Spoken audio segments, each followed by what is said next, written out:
शंकराचार्य आए तो शंकराचार्य अद्भुत प्रतिभा वाले व्यक्ति थे।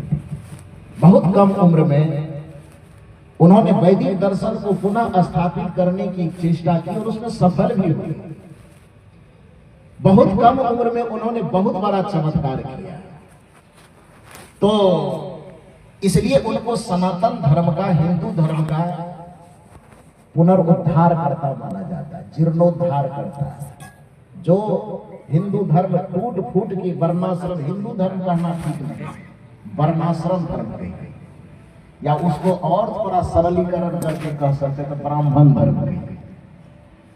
क्योंकि हिंदू धर्म आप उसको नहीं कह सकते, हिंदू धर्म किसी व्यक्ति का चीज नहीं, हिंदू धर्म सामूहिक चीज था, पूरे समाज का नाम हिंदू था। जैसा कि हमारे कल श्री यशेंद्र साहब जी ने बताया था कि सभ्यता की शुरुआत तो सिंधु घाटी सभ्यता से मानी जाती है। सिंधु नदी के किनारे में सभ्यता का विकास माना जाता है ऐतिहासिक दृष्टिकोण से। तो ईरान इराक से जो व्यापारी आते थे, उनके शब्द में, उनके भाषा में स्व शब्द का तन्मय लेखनी होता था ना, उच्चारण होता था। स्व को वो ह कह करके उच्चारित करते थे। यही कारण है कि बाहर से जो व्यापारी आए तो सिंधु नदी थी, तो अब सिंधु नदी बोलना हो और उसके शब्दकोश में स्व है ही नहीं, अब क्या बोलेंगे? तो स्व के बदले में हो का उच्चारण करेंगे। तो सिंधु न कह करके हिंदू कहना शुरू की, हिंदू नदी, हिंदू नदी। हिंदू नदी के किनारे जो बसा हुआ समाज है, चाहे वह किसी जाति का हो, किसी वर्ण का हो, किसी वर्ग का हो, उससे लेना देना नहीं है। उस सिंधु नदी के किनारे जो बसा हुआ समाज है, बसी हुई सभ्यता है, क्योंकि उस सिंधु नदी को ही वो हिंदू नदी कहते थे। तो सिंधु नदी अर्थात वो हिंदू नदी की किनारे बसा हुआ जो समाज है, उस समाज को क्या कहा जाएगा? हिंदू समाज कहा जाएगा। अब हिंदू जिस स्थान पर बसे हुए हैं उसको क्या कहा जाएगा? हिंदुस्तान कहा जाएगा। तो पहले नाम दिया उन्होंने हिंदुस्तान, लेकिन हिंदुस्तान बोलने में लोगों का जी नहीं, उलट पुलट हो रहे थे। तो बाद में धीरे धीरे लोगों ने शब्दकोश बनाना शुरू किया, तो हिंदू स्थान की जगह पर क्या बोलना शुरू किया? हिंदुस्तान बोलना शुरू किया। फिर बाद में और सारे नाम इसमें जुड़ते चले गए। तो इसलिए हिंदू किसी एक व्यक्ति की का कॉपीराइट नहीं है, एक सामूहिक समाज का नाम था वो। तो इसलिए शंकराचार्य जी ने जो जिस धर्म की स्थापना की, जिस वर्णाश्रम धर्म की स्थापना की, तो वर्णाश्रम धर्म को आप हिंदू धर्म कह करके हिंदू धर्म को कलंकित मत कीजिए, और उस वर्णाश्रम धर्म को स्पष्ट रूप में ब्राह्मण धर्म कहिए तो काम चलेगा। और उस धर्म में उन्होंने क्या किया? शंकराचार्य जी ने बहुत सारी अच्छी बातें भी पिरोई, लेकिन बहुत सारी ऐसी बातें भी पिरो डाली उन्होंने जिन बातों की कोई आवश्यकता नहीं थी। सबसे बड़ी विडंबना तो उन्होंने ये कर दी कि भक्ति का अद्वैतवाद सिद्धांत चलाने के बावजूद भी, चूंकि जगत गुरु बनने का एक नियमावली तय हुआ था कि जगत गुरु वही कहला सकता है जो उपनिषदों पर, ब्रह्मसूत्र पर और श्रीमद् ये भगवत गीता पर, इन पर जिनकी टिप्पणी होगी, इन पर जो व्याख्यान लिखेंगे, उसको जगत गुरु की उपाधि दी जाएगी। तो सबसे पहला काम शुरुआत किया किसने? शंकराचार्य ने। उन्होंने ब्रह्मसूत्र पर भी व्याख्या किया, उपनिषदों पर भी व्याख्या किया, और उसके बाद गीता पर भी उन्होंने भाष्य लिखा। तो पहला जगत गुरु वो बन गए।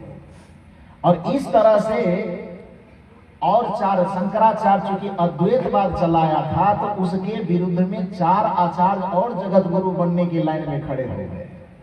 वो चार जगत गुरु कौन कौन थे? रामानुजाचार्य, जिसने विशिष्टाद्वैतवाद चलाया, उसी रामानुजाचार्य के संप्रदाय से रामानंदाचार्य निकले, जो कबीर साहब के गुरु कहे जाते थे। विशिष्टाद्वैतवाद। फिर दूसरा आचार्य आए जिनको जगत गुरु बनना था, उस आचार्य का नाम है वल्लभाचार्य, आपके छत्तीसगढ़ के चंपारण में जिनका जन्म स्थान बताया जाता है। वल्लभाचार्य जिन्होंने शुद्धाद्वैतवाद चलाया।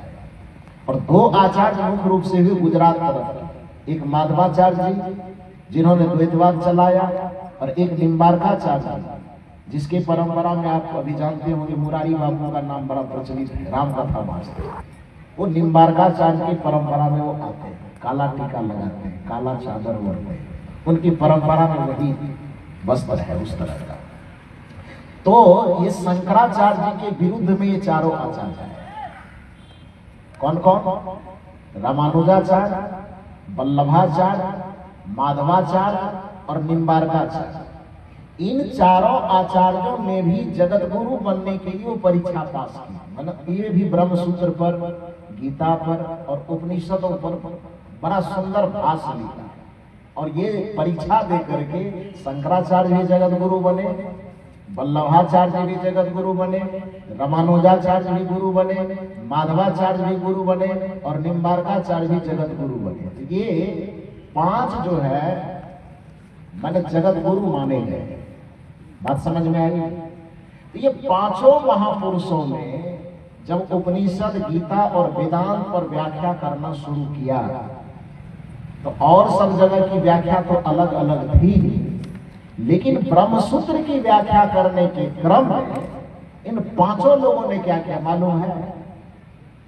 पूरे ब्रह्मसूत्र में 4 अध्याय है और 4 अध्याय में 4 उप अध्याय यानी खंड है।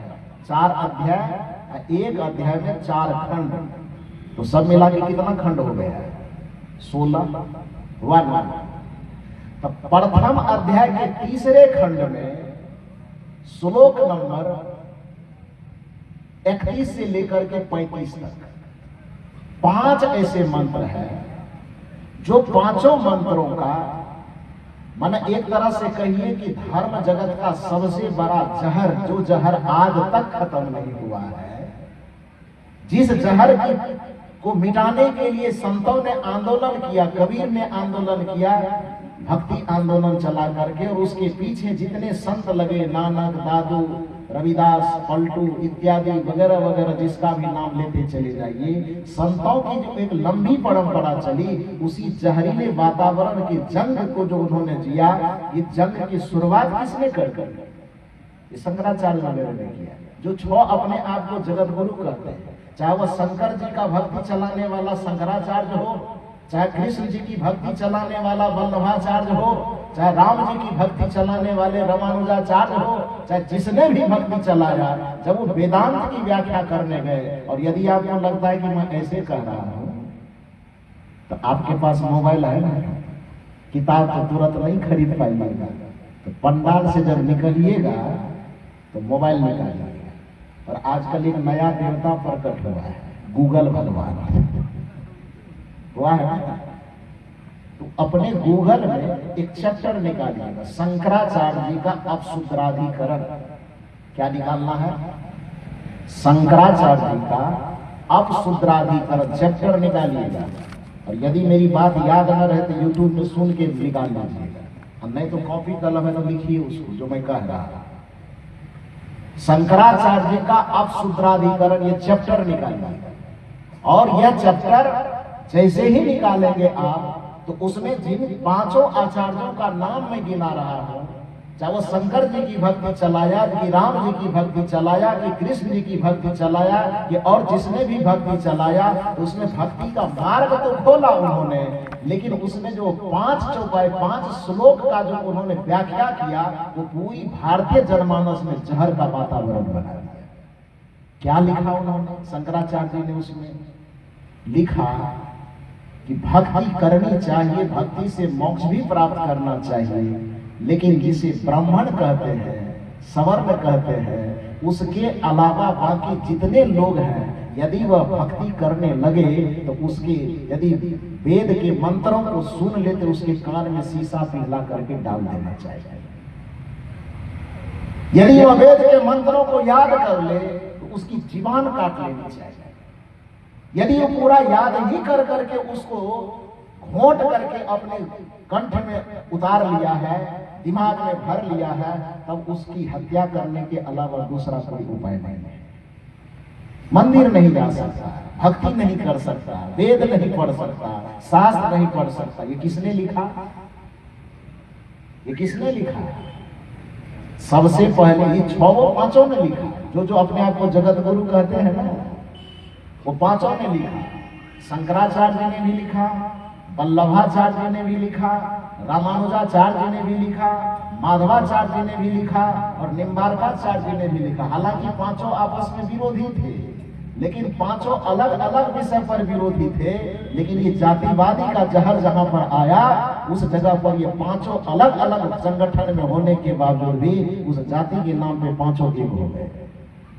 और पांचों आदमी ने जो अपने आप को जगत गुरु आचार्य कहते हैं, वो पांचों आचार्यों ने वेदांत की ब्रह्म सूत्र की व्याख्या करते हुए उस 5 श्लोक की जो व्याख्या की, तो ऐसा जहरीला व्याख्या किया कि पूरी भारतीय जनमानस एकदम टूट करके बिखर गई। अंग्रेज ऐसे 200 साल राज कर लिया। मुसलमान का नाम ले लेकर के आज जो लोगों को संगठित करने की बात कर रहे हैं, तो मुसलमान ऐसे ही आकर के 600 साल 500 साल तक राज कर लिया।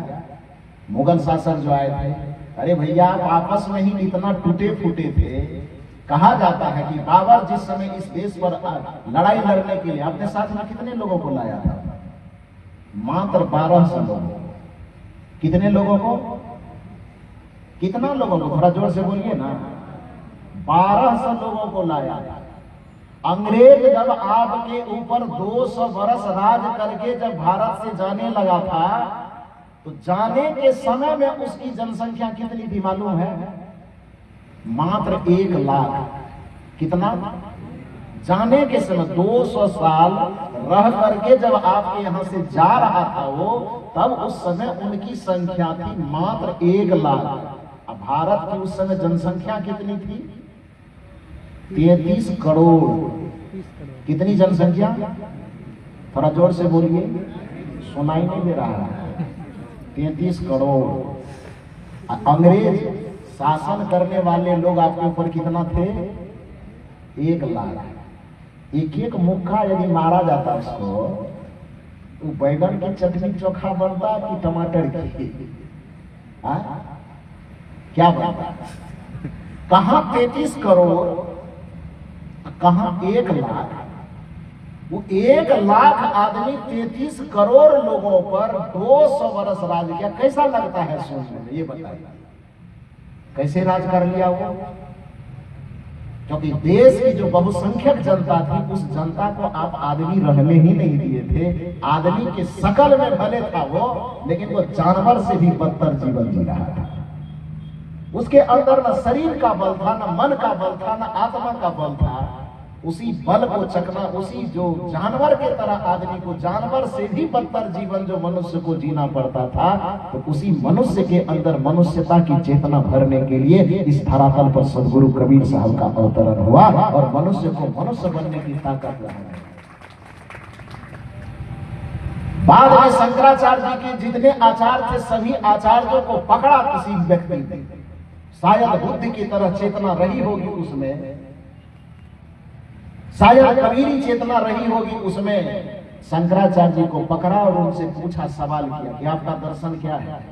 कहा मेरा दर्शन है अद्वैत दर्शन। अद्वैत दर्शन का मतलब क्या होता है? जहां पर एक ही ब्रह्म की सत्ता हो, उसी को अद्वैत कहा जाता है कि ब्रह्म के अलावा कुछ न हो। ब्रह्म सत्यम जगत मिथ्या। हालांकि मिथ्या का मतलब झूठ नहीं होता है। मिथ्या का मतलब जो सच और झूठ के करीब हो, उसको मिथ्या कहा जाता है। जो न बिल्कुल सच हो न बिल्कुल झूठ हो, उसको साहित्य में मिथ्या कहा जाता है। तो इसलिए यदि कोई ब्रह्म सत्यम जगत मिथ्या कहे, तो इसका ये अर्थ नहीं निकाल लेना चाहिए कि जगत को झूठ कहा जा रहा है। झूठ नहीं कहा जा रहा है, उसकी अलग व्याख्या करेंगे। लेकिन मूल रूप से मैं ये कहना चाहता हूं कि जब शंकराचार्य जी को किसी ने पकड़ा, कोई होगा उसके अंदर कबीर बुद्ध महावीर की चेतना उसके अंदर रही होगी। जैसे ही शंकराचार्य आए, संजोग की बात है, ये बात यदि आपको वीडियो में देखना है तो ये भी देख लीजिएगा, अपने अपने मोबाइल में निकाल के। क्या निकालना है? निकालना है शंकराचार्य से एक चंडाल का संवाद। क्या निकालना है? अरे क्या निकालना बोलिए ना। शंकराचार्य से एक चंडाल का संवाद निकाल लीजिएगा और वीडियो में देखिएगा कि क्या दिखाता है। क्या दिखाएगा? संजोग की बात है कि काशी गंगा स्नान करके शंकराचार्य जा रहे हैं और सामने में एक चंडाल आ जाता है। तो जैसी प्रथा बनाई थी, उस प्रथा के अनुसार शंकराचार्य जी के चेला लोग हैं ना, वो सब दूरे से करा रहे, हटो हटो शंकराचार्य जी आ रहे हैं, हटो। उसके अंदर कबीर की आत्मा जरूर रही होगी, बुद्ध महावीर की आत्मा जरूर रही होगी। वो डपट करके खड़ा हुआ और उन्होंने कहा नहीं हटेंगे। संजोग की बात उसके सामने अब शिष्य लोगों से नहीं हटा, तब तक शंकराचार्य जी छतरी टांगे पीछे पीछे 10-20 लोग आ रहे थे। शंकराचार्य जी खुद अपने मुंह से भी कहते हैं, ये मैं जो कह रहा हूं इसको वीडियो में देख लीजिएगा, तो उसको शंकराचार्य भी कहते हटो। शंकराचार्य से भी वह व्यक्ति कहता है क्यों हटो, किसको हटने के लिए कह रहे हैं? आपका दर्शन अद्वैतवाद है, आप बताइए अद्वैत का मतलब एक होता है कि दो होता है? तो उन्होंने कहा अद्वैत का मतलब एक होता है। तो कहा जब एक ही की सत्ता है तो कौन किसको हटने के लिए कह रहा है? क्योंकि हटने के लिए तो उसको कहा जाएगा ना जहां पर दो होगा। तो यदि आपका दर्शन ही अद्वैतवाद है तो हटो हटो हटो हटो जो कह रहे किसको हटने के लिए कह रहे हैं? यदि हटने के लिए कह रहे तब सिद्ध हो जाएगा कि दो है, और यदि नहीं हटेगा तब फिर एक होगा। तो आप जो हटने के लिए कह रहे हैं तो पहले ये बताइए कि जीवन भर का जो दर्शन आपने लिखा है, अद्वैत सिद्धांत जो आपने चलाया है, तो आपका दर्शन सही है कि गलत है? तो शंकराचार्य जी कहे सही है। तो फिर कहे कि तब जब एक ही है, हम भी एक आप भी एक, तो फिर हटने के लिए किसको कह रहे हैं? शंकराचार्य जी का माथा झुक जाता है, शंकराचार्य जी का माथा झुक जाता है। उसके बाद पीछे से कोई शिष्य कहता है तुम अछूत हो, हटो यहां से। फिर वह मुस्कुराते हुए चंडाल कहता है कि अछूत किसको कहते हो? तुम्हारे भी शरीर पंच महाभूत से बना हुआ है, मेरे भी शरीर पंच महाभूत से बना हुआ, छठा चीज से किसी का शरीर नहीं बना हुआ है। जिसको गोस्वामी जी कहते हैं क्षिति जल पावक गगन समीरा पंच रचित यह अधम शरीरा। तो 5 तत्व से ही जब सबका शरीर निर्मित है तो उन्होंने शंकराचार्य से सवाल किया कि मिट्टी पानी आग हवा ये सनातन धर्म में पूज्य माना जाता है कि अपूज्य माना जाता है? कहने पूज्य माना जाता है। मिट्टी की भी पूजा होती है, जल की भी पूजा होती है, अग्नि की भी पूजा होती है, वायु की भी पूजा होती है, आकाश को भी पूजा मान करके पंचदेव कह करके उनकी पूजा की जाती है। तो उसने सवाल किया कि जब पंच महाभूत को देवता कह करके पूजा जाता है तो भला बताइए कि इस पंच महाभूत में छूत कौन है? कहा कोई नहीं। तो कहा फिर उसी पंचभूत से जिसकी पूजा आप लोग करते हैं, उसी पंचभूत महाभूत जड़भूत से हमारा भी शरीर बना हुआ है, आपका भी शरीर बना हुआ है, तो फिर ये शरीर छूत और अछूत कैसे हो गया? शंकराचार्य जी यहाँ पर भी माथा झुका देते और पहली बार उस चंडाल के चरण में शंकराचार्य जी दंडवत लेट जाते हैं। और शंकराचार्य ने कहा कि इतना दिन तो केवल अद्वैत दर्शन हम किताबों में चला रहे थे, लेकिन आज पहली बार अद्वैतवाद का दर्शन आपने मुझे समझाया है, इसलिए मैं आपको गुरु के रूप में प्रणाम करता हूं। और जैसे कोर्ट में कोई लिखित रूप में माफीनामा मांगता है ना, मांगता है कि नहीं गलती करने की, पूरे जीवन भर की गलती का माफीनामा शंकराचार्य जी ने 2 पुस्तक लिख करके मांगा पूरी दुनिया से। उस पुस्तक का नाम आप लोग कभी सुने नहीं होंगे और कभी आपके नजर के सामने आने भी नहीं दिया गया होगा। आज मैं बता रहा हूं, उस पुस्तक का नाम लिखिए और खरीदने पे कहीं मिले न मिले, मैंने कहा ना गूगल भगवान है, उससे निकाल लीजिए। जाति पाति के नाम पर जो जहर फैलाया शंकराचार्य जी ने, और जीवन के अंतिम क्षण में जब उन्होंने माफी मांगा लिख करके, तो उन्होंने एक पुस्तक लिखी जिस पुस्तक का नाम है मनीषा पंचकम। क्या नाम है? मनीषा पंचकम। यानी चिंतन मनन करने के बाद जो उन्होंने माफी मांगा, तो उस माफीनामा को 5 श्लोकों में लिख के एक छोटी सी पुस्तक बनाई। 5 सूत्र दिया उन्होंने जाति पाति के विरुद्ध में, और वो बोध मिलने के बाद मनन किया। तो मनन का स्त्रीलिंग मनीषा होता है। तो मनीषा पंचकम मनन करने के उपरांत जो उन्होंने ग्रंथ लिखा माफीनामा के रूप में, उस पुस्तक का नाम क्या है? मनीषा पंचकम।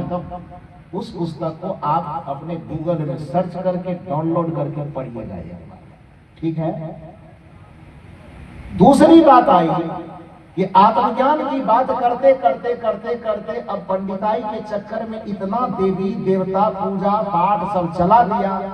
और उसके बाद जब उसने चर्चा किया कि जब ब्रह्म एक ही है तो 2 3 4 ये 33 कोटि देवता कहां से खड़ा कर दिए आप, ये कैसे किए?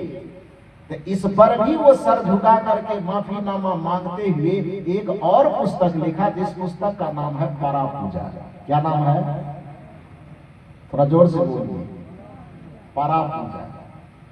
ज्ञान 2 प्रकार का होता है ना, अपरा ज्ञान और परा ज्ञान।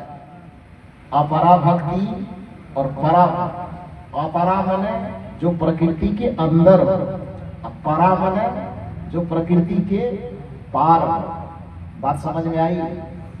परा भक्ति के, अपरा भक्ति के अंतर्गत सगुण भक्ति आता है, देवी देवता कर्मकांड पूजा पाठ वाला। और अपरा परा के अंतर्गत कौन आता है?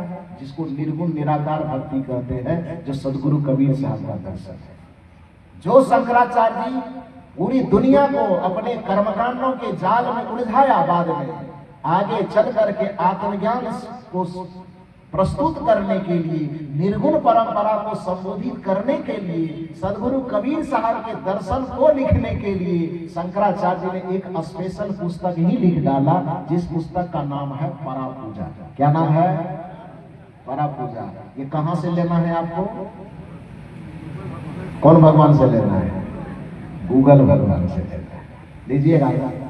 अब मेन पॉइंट पर आएगा। मेन पॉइंट क्या है कि जिन लोगों ने, जिन जिन आचार्यों ने भक्ति के नाम पर ये जाल भी फैलाया, उन आचार्यों ने बाद में माफी तो मांग ली, लेकिन उस माफी मांगे गए पुस्तक को आज के जो चालबाज लोग हैं, जिन्होंने धर्म को धंधा बनाया, उसने क्या किया? वो पुस्तक लोगों के सामने आने नहीं दिया। क्यों नहीं आने दिया? कि माफीनामा जब पहुंच जाएगा तो फिर कबीर साहब को हम निर्गुणिया कैसे कहेंगे? फिर आत्मज्ञान की चर्चा करने वाले को धर्म का विरोधी कैसे साबित करेंगे? तब मोक्ष मुक्ति का सही मार्ग बताने वाले को हम नास्तिक कैसे सिद्ध करेंगे? इसके लिए उन्होंने शंकराचार्य के इन दोनों पुस्तक को लोगों के, न तो उन्होंने कभी चर्चा किया, न लोगों को नाम बताया, न लोगों तक पहुंचने दिया।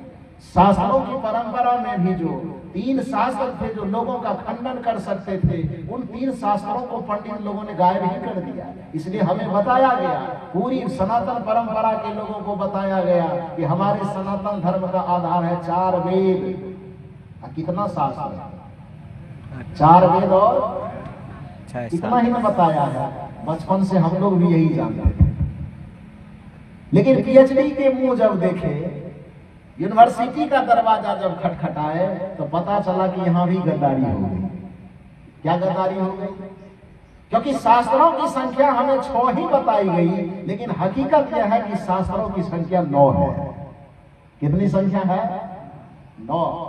बताया कौन कौन गया हमको? बताया गया सांख्य दर्शन, बताया गया वैशेषिक दर्शन, बताया गया न्याय दर्शन, बताया गया मीमांसा दर्शन, बताया गया योग दर्शन, और बताया गया जिसकी अभी चर्चा कर रहे थे ब्रह्म सूत्र। ये 6 शास्त्र हमें बताया गया। बात समझ में आई? लेकिन 3 दर्शन को हमसे छुपा लिया गया। कौन कौन दर्शन को? जैन दर्शन, बौद्ध दर्शन और चारवाक दर्शन। इन तीनों दर्शनों को इसलिए छुपाया गया क्योंकि ये तीनों के तीनों दर्शन उस कर्मकांड पर डायरेक्ट प्रहार करता है, जो प्रहार कबीर ने किया। केवल कबीर साहब ने प्रहार नहीं किया, लेकिन कबीर साहब को अकेले मैदान में इसलिए छोड़ दिया गया कि जैसे अभिमन्यु को चारों तरफ से घेर करके और उसको कूटनीति के तहत मारा गया, तो यदि सबको छुपा छुपा करके केवल कबीर को अकेले बचे रहने देंगे, तो फिर निर्गुणिया के नाम पर इसको बढ़िया से चपोट देंगे और इसको नास्तिक कर करके धर्म और सनातन से काट करके अलग हटा देंगे। बात समझ में आई?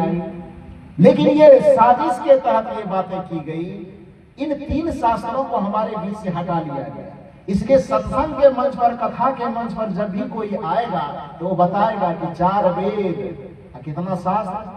6 शास्त्र। लेकिन आपका बेटा जब आईएएस बनने जाएगा, आपका बेटा जब यूपीएससी की पढ़ाई करेगा, आईएएस आईपीएस प्रोफेसर बनने जाएगा, और कहीं परीक्षा हॉल में पूछ दिया बेटा कितना शास्त्र होता है, यदि उसने पंडित जी की कथा सुन करके लिख दिया 6 शास्त्र, तो पास करेगा कि फेल करेगा? थोड़ा बढ़िया से बोलिए। पास करेगा कि फेल? फेल करेगा। क्यों? क्योंकि केवल सुनाई जाती है कथा और कहानियों में कि हमारे यहाँ 6 शास्त्र है, लेकिन वास्तविकता क्या है? 9 है। 6